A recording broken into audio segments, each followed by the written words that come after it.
Movie का नाम है गुंटूर करम। मूवी शुरू होती है और हमें कुछ गुंडों को दिखाया जाता है जो गोदाम में विस्फोटक बारूद लगाकर पूरी गोदाम को उड़ा देते हैं, जिसे देखकर हवेली से कुछ लोग दौड़े दौड़े आते हैं और पता चलता है वो गोदाम सत्या का था और सत्या के लोग हरकत में आते हैं और एक गुंडे का गला काट देते हैं, जिसकी वजह से सत्या की पत्नी सत्या और अपने बेटे को छोड़कर चली जाती है। सत्या को जेल जाना पड़ता है। सत्या की पत्नी की दूसरी शादी हो जाती है और एक बच्चा भी होता है, जिसके बाद सत्या की पत्नी राजनीति में उतर जाती है। दिखाया जाता है सत्या का बेटा रमणा भी अब बड़ा हो चुका है और अपने नाना से मिलने जाता है। उसके नाना उसे बिल्कुल पसंद नहीं करते। दिखाया जाता है उसे बस एक साइन के लिए बुलाया गया होता है। रमणा एग्रीमेंट पढ़ता है और पेपर रखकर जा ही रहा होता है, तभी उसे उसकी माँ की कैबिन दिखती है और वह पल याद करता है जब उसकी माँ उसे छोड़कर गई थी। सत्या को दिखाया जाता है जो अब घर की खिड़की से आने वाली गाड़ी को देखता रहता है, जैसे कि उसे किसी का इंतजार हो। दिखाया जाता है रमणा साइन अपनी माँ की वजह से नहीं कर रहा होता है। रमणा के नाना प्लान करते हैं और कहते हैं उसे कहना उसे उसकी माँ ने बुलाया है, और ये खबर पाते ही रमणा पानी जी के घर पहुंच जाता है जो रमणा के नाना के पीए होते हैं। रमणा वहाँ पानी की बेटी को देखता है जो उसे बहुत पसंद आती है। वो अपने नाना के घर जाता है और अपनी माँ की एक झलक देखने के लिए वह साइन से मना कर वापस आ जाता है। फिर हमें पानी की बेटी को दिखाया जाता है जो रमणा के घर कुंटूर उसकी गोदाम में आती है, जो उसी साइन के लिए आई होती है जो रमणा को नहीं पता होता। रमणा के मामा को दिखाया जाता है जिसके बेटे को रमणा पीट रहा होता है। सीन शिफ्ट होता है और रमणा के घर में पानी की बेटी को दिखाया जाता है। रमणा उसे देखकर पसंद करने लगता है। दिखाया जाता है रमणा के नाना के कहने पर पानी FIR दर्ज करवा देता है, जो एक झूठी FIR रिपोर्ट होती है। रमणा उसे सच करने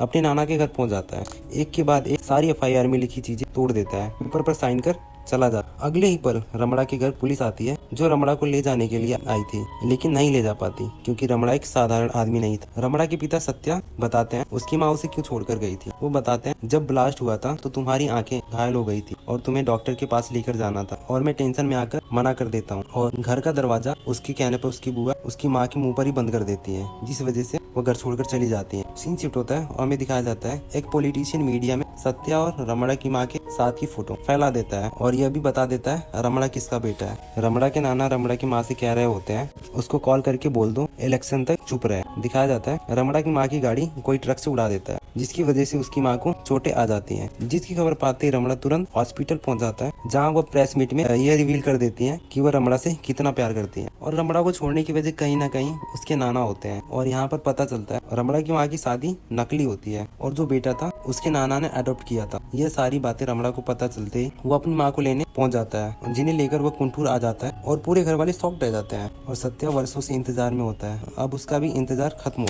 इसी हैप्पी एंडिंग के साथ ये मूवी समाप्त हो जाती है। इस मूवी में यही दिखाया गया है माँ अपने बच्चों की हिफाजत के लिए दुनिया जहाँ का सुख छोड़ सकती है। ये स्टोरी आप सबको कैसी लगी? अगर अच्छी लगी तो वीडियो को लाइक करें और चैनल को सब्सक्राइब। थैंक यू, मिलते हैं नेक्स्ट वीडियो में।